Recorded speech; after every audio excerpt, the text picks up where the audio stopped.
Hi, I'd like to talk a bit about arpeggios and how to use them in a musical way to make your lines sound more interesting.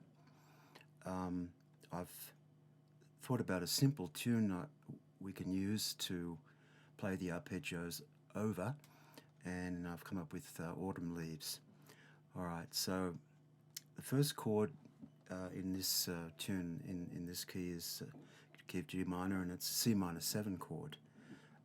And the melody outlines that. So let's start with C minor 7, just for practical reasons. Now, I think it's very important first to just be able to play a triad without the 7th. So we'd have C, E flat, and G being the basic C minor triad. And so our goal should be to be able to play those notes in all different places. Of course, the guitar has what I call a horizontal aspect, which is playing across for me, and the vertical one, which is playing up. So playing across, of course, will be where your chord position is. And you can also stretch up there to the root note again. And also don't forget to go back down to the 5th. Okay, and again, play that in different places. We should be familiar with inversions of our triads. So one that's very common is just, it's like the C minor 7 chord, but it has no 7. Another one is there. Another one. So these things are on string groups. This is the middle 4 strings, whereby we don't play all 4 strings. We've only got 3 notes. And then it repeats again. You might, sometimes you can change the fingering and get the same sound. That's one of the most challenging aspects of guitar compared to an instrument like piano, because we have different fingerings for the same note, whereas a piano player will just play that note. So anyway, that's a lifetime of work. And so learn your string groups. So here's the top 4.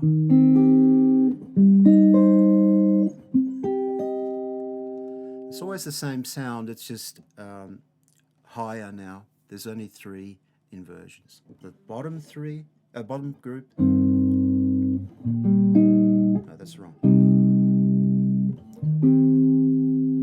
So it's pretty dark, but I believe we should check everything out. Maybe we won't always use it all, but it's very important to just have a systematic knowledge of stuff. Okay, so the arpeggios can also be in a closed position, like what of a sort of triad that is not a drop voicing.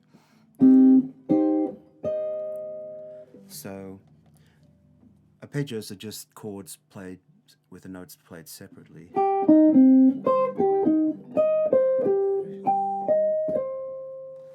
And try to perceive a melody as an arpeggio as a melody. And give it a rhythmical content depending on the tune you're playing over. Autumn Leaves is usually played as a swing tune. Anyway, we'll get to that later. First, we're just collecting ideas. Play up 1 string, that's also very good. Or up 2 strings.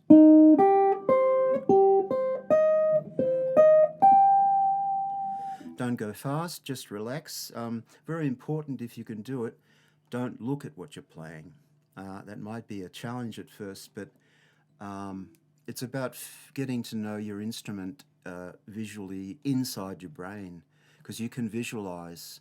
If you just close your eyes, you can still visualize what, you're holding a guitar, and with practice, it's possible to do that. And you see a lot of great players who they play with their eyes closed. There's plenty of them, any sort of instrument. So anyway, let's look at the F7 chord. it's about reduction again. Don't always play sevenths, just reduce it to a triad. So now we'll have an F triad.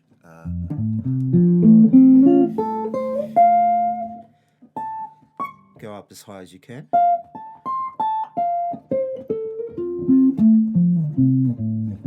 You may have to look sometimes if you're jumping over longer distances, but that's okay. All right, so just go through every chord in the progression. It's C minor 7 to F7 to B flat, E flat. So these are all so-called diatonic chords. It's the 2, 5, 1, 4. So that's also extremely important. When you're practicing arpeggios, be aware that you're most often in a tonal center. They're not just random, they are connected. All right, so that's very important. We'll talk about the second half of the progression in a couple of minutes. So another thing that's really cool is to be able to break up chords into different layers, arpeggio layers. So we've already talked about the basic triad, and if you're going to play the seventh, then you're playing an E flat triad over the C minor. So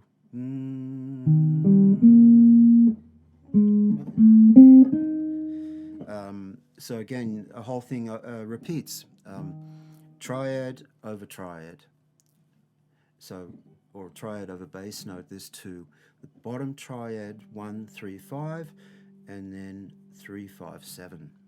Okay, so it'll be always the same sort of relationship. On a minor 7 chord, the bottom triad is of course a minor triad, and the one on the third is a major triad. So yeah, again, look for the positions, playing across or up and down. Try to sing the bass note that's actually being played in the tune, which is a C.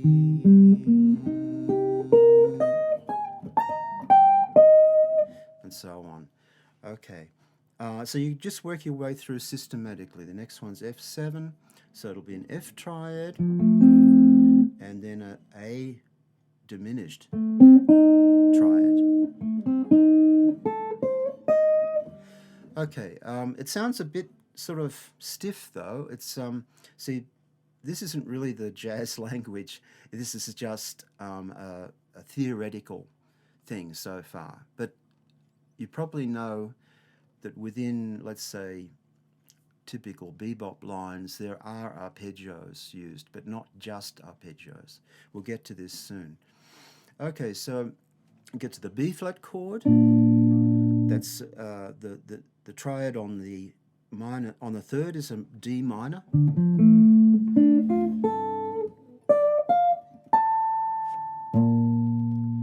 Yeah. Okay, so it's getting more interesting now because we've added the 7th. E flat major is a G minor triad over the root note E flat. Okay, so let's get now to the other part of the tune where it goes to A half diminished, D7, and G minor. So these are again diatonically related tunes. It's a 2-5-1 in minor, and of course there are different minor scales, but here it's quite clear that it's harmonic minor because of this, the flat 6 on the G minor. Okay, so let's look at our arpeggios. A half diminished as a triad is just a diminished chord, or it's if you start from the third, so it's a C minor triad.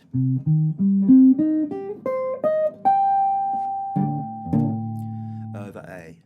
Yeah, so I think this is something we can train this. If we look at a standard chord progression and see those 7th chords, we can start analyzing them as triad over bass note. Yeah, so then you're getting away from too much of the root note. Yeah, you're already opening it up. Okay, so then the D7 chord comes along. D7 is a D or a diminished again on top of the root note. G minor is, well, we haven't talked about the 7th yet. That's the triad. But what's the 7th? Well, in the harmonic minor scale, it's a major 7. So that's an F sharp, which is really nice. It's a beautiful color.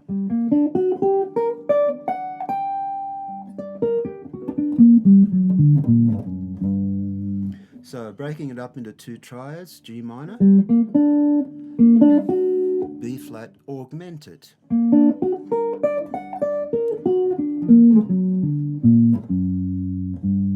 Yeah, augmented triads are not just from the whole tone scale.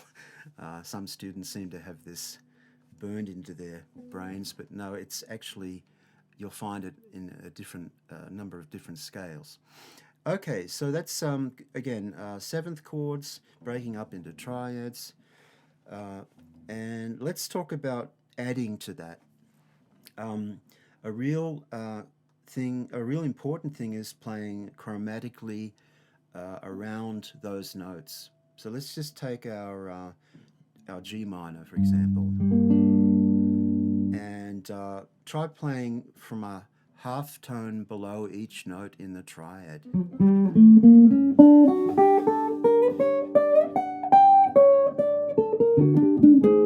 Yeah.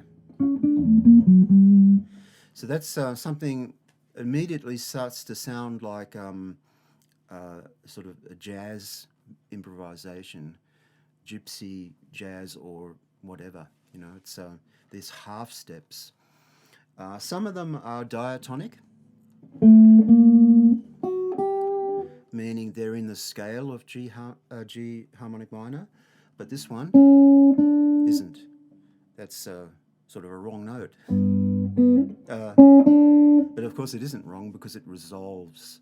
So this is great because we can have our basic triad and sort of we know that that's going to work and then play around it. Another way you can do it is from above. It's often better to use a diatonic note rather than a chromatic one because it sounds better, like playing A to G, then C to B flat. That's okay. Because if you played,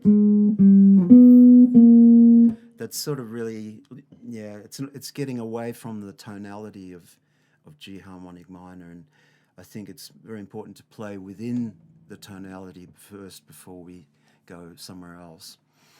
Okay, another way to expand this is to add more colors or extensions. Let's work on our first chord, C minor 7. So that's the 7th chord up to the 7th. Add the 9, which means we go up a third again.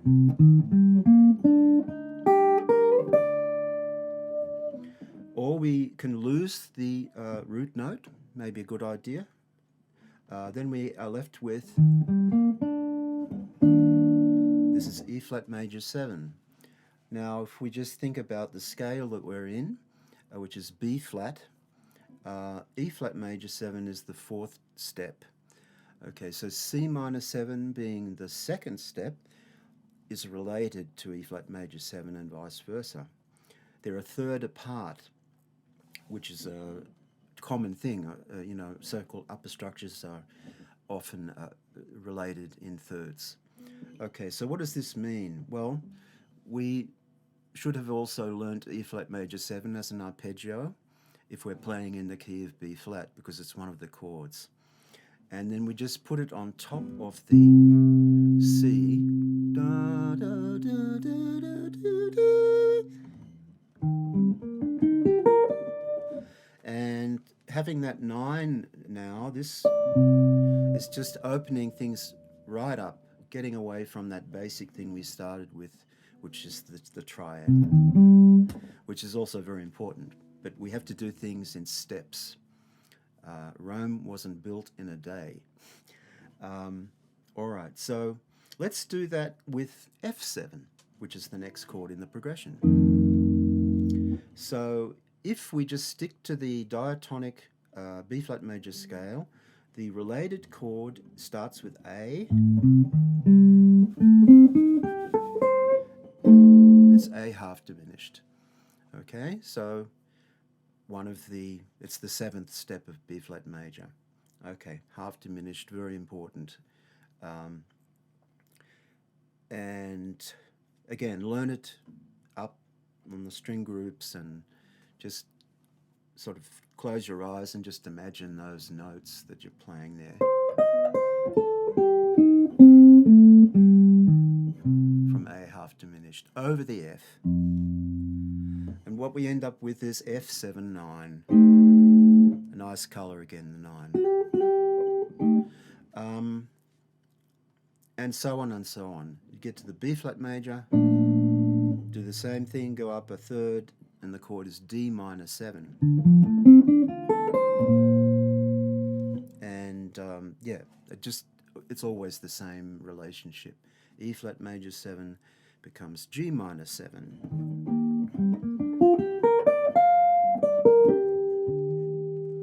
Okay, now in a typical jazz improvisation, there's more than that. There's more than just playing up to the 9. There's so-called altered sounds. So we've got C minor, and then we go to F7, but it might not always have a 9. A 9 is a very sweet sounding.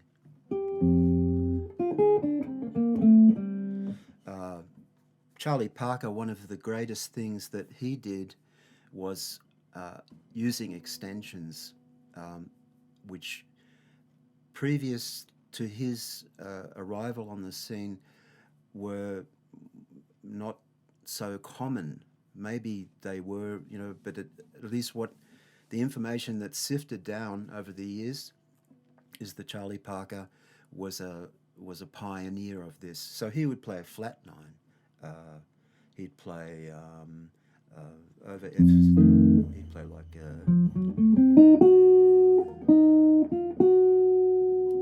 flat 9, G flat. So what that is an G flat diminished shape or chord over the F. And that's of course getting away from the original B flat major scale. But that's what we do when we improvise in a jazz context. We add these sort of things. The common extensions that are not diatonic to let's say B flat major would be a flat 13 also on the F7 chord. So flat 9, flat 13. That is a collection of colors you find in the harmonic minor scale. But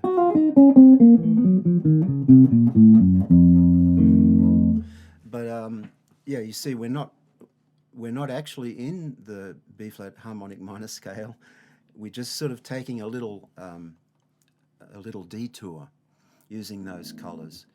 I'll demonstrate a line that's using arpeggios on C minor 7 to F7 to B flat major, the 251 of that chord of that tune.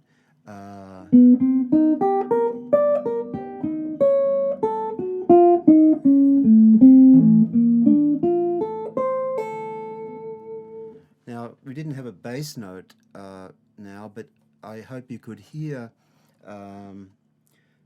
the way it's continuing. It was a continuous line of eighth notes. Now that's not the only way to play, of course. having a break and doing rhythmically interesting things is also very important. But it's also very important to just play a continuous line. In the Joe Pass guitar style book, he does similar things. He said it forces you to think if you're playing continuously.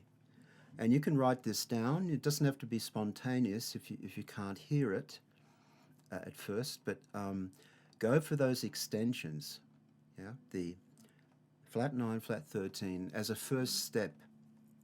Every time you see a 5-1, even if it's resolving to a major chord. Okay, so we know how to get a flat 9 by using a diminished chord over the root note. How do you get the flat 13? Well, that's here. That looks like an augmented triad. So it is, of course.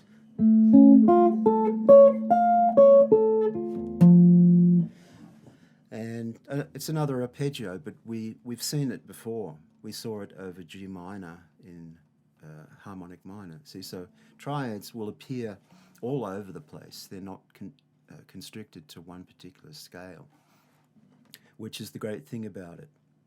We have a choice. Okay,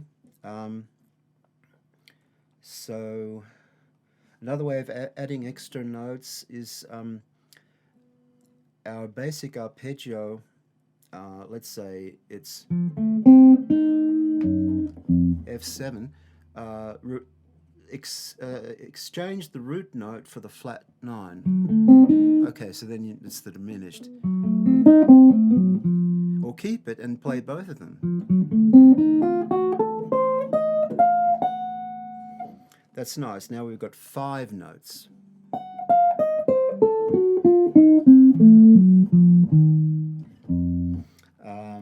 And do that with all the chords, like C minor would become...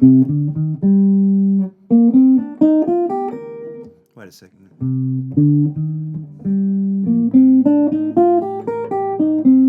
Which sounds a bit like a pentatonic scale. And the word penta means 5. So if you're playing 5 different notes, you are actually playing a pentatonic scale. Don't fall into the trap of thinking pentatonic means a specific scale. It doesn't. Just 5 notes. Okay, so we sometimes, actually mostly, we can take risks when we're playing. We can bend things. So a way of doing that on the first chord, C minor, is to play a major 7 instead of a flat 7. So now it sounds like this.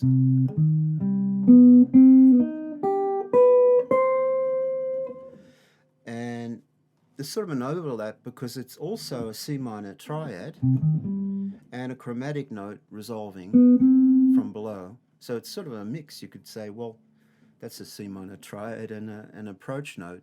But it's also a C minor major 7 arpeggio.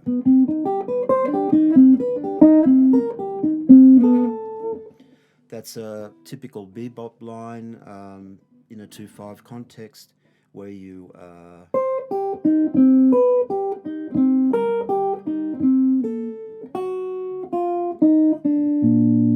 where that note is going down chromatically, leading to the 3rd of the F7. That's where it's going to. C,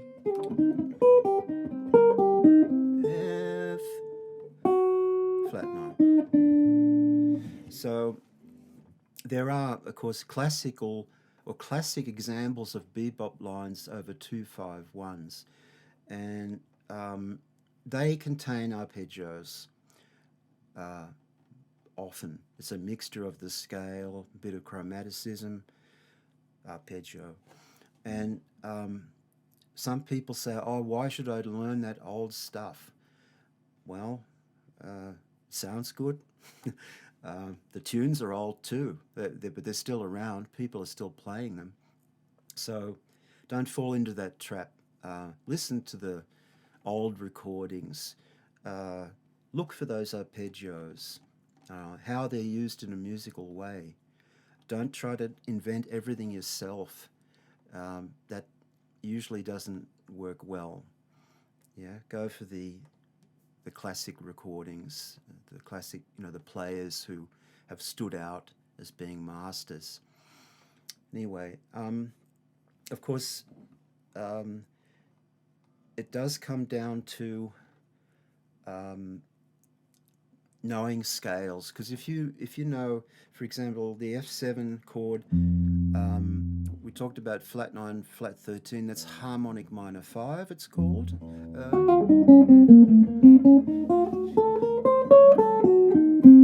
So if you know that's going to work, F harmonic minor 5 over F7, you should take it apart. Play the scale steps.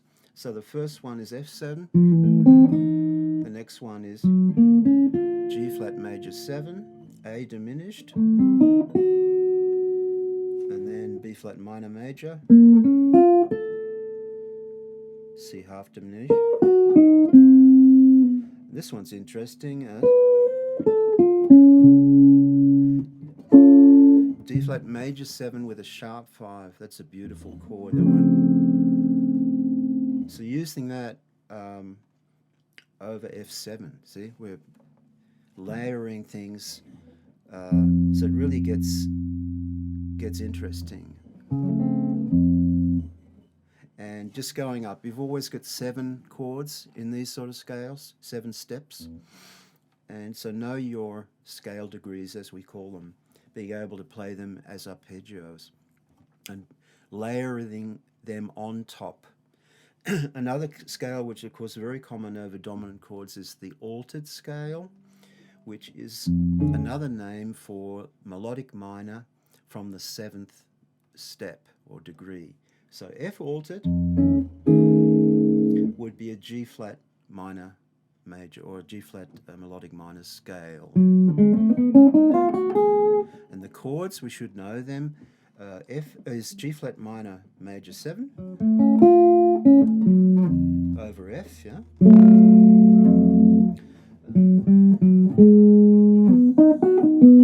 A flat minor 7, which is pretty interesting, over an F7, you know. And then another of these wonderful major 7 sharp 5s chords, A major sharp 5 over F. See, so if I play that arpeggio,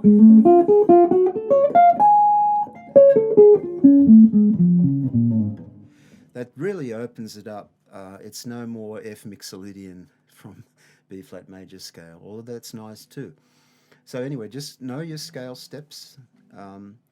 Things repeat, of course, the same sort of chords. You'll find in melodic minor there's 2 dominant chords on the 4 and the 5, which means for us the fingering, the shapes, they're identical. In F altered, we've got a B7 and a D flat 7.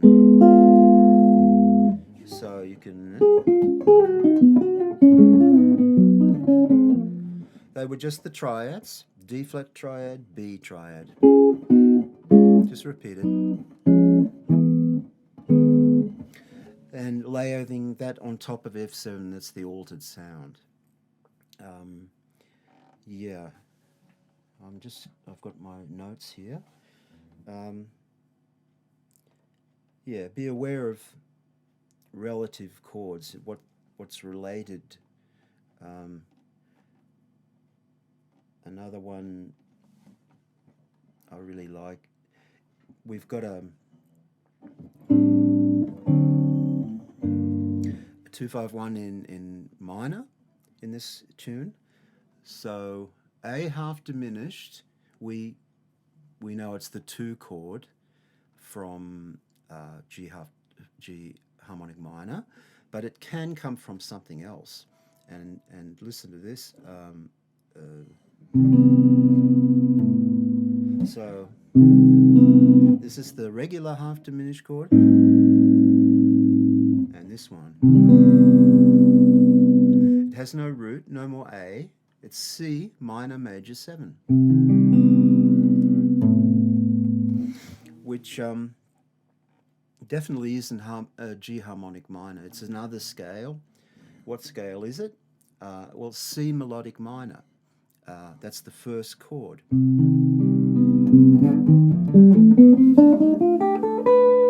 So I've got the arpeggio of the C minor major 7 chord, playing it over A. See, that is not the regular 2-5-1 sound in harmonic minor. It's got a natural 9 on the A half diminished, which is that note, which is really nice. I love that. So again, you can use other chords from C melodic minor over the A half diminished. The next one's really cool, is E flat major 7 sharp 5, which is the third step. And of course, a chord can be an arpeggio. It's good for comping, and it's of course great for soloing. You know, if you break these chords up into their separate notes, play a melody like that over your A half diminished, that's certainly not the typical sound, you know, or it's not the simplest sound, but it's very nice. It's got this wonderful natural 9. Okay, then D7, we sort of know it's got flat 9, flat 13. That's the typical 5 chord of G harmonic minor, that sound. So a relative chord is C half diminished.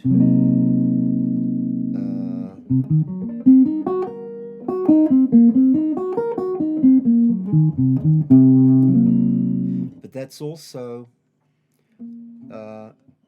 not so obvious. I mean, it's not in, what I wanted to say is it's not in G harmonic minor. C half diminished isn't one of the scale degrees. It's normally it would be C minor 7, but C half diminished. So that's a very cool thing, to use that arpeggio over D7. Then you've got a nice collection of colors, flat 9, flat 13. And let's look at the G minor chord, which for us has been with a flat 6. Harmonic minor, or people might say Aeolian, but we haven't played a 7 yet, so we haven't sort of narrowed it down to that. If you play a 7, of course, F sharp is harmonic minor. So that's our chord, G minor major. Or it's a relative is B flat major sharp 5, third step of the scale. And up again, D7.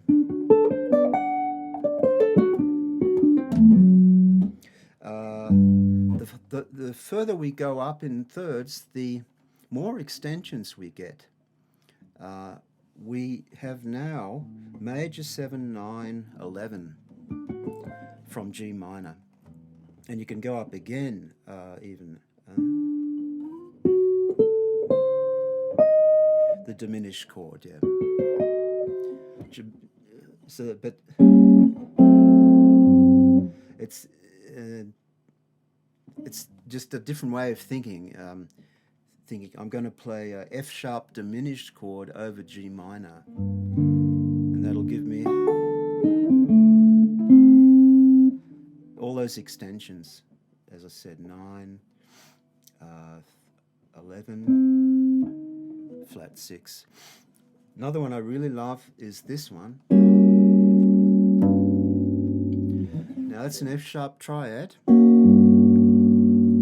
over G, and it's got two notes that we've already seen, the minor third and the major 7. But it's not this augmented thing. It's a...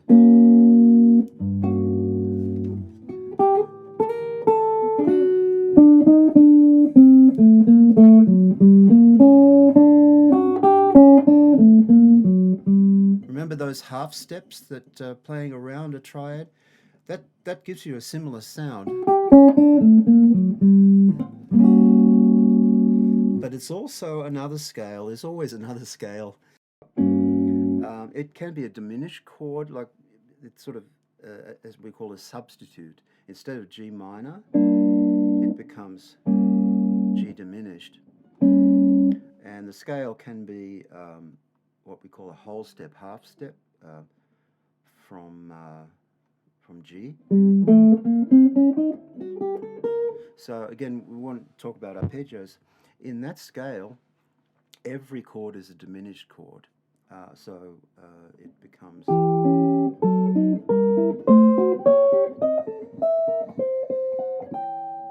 over this. Again, nice sound. They're just alternatives, not the normal harmonic minor.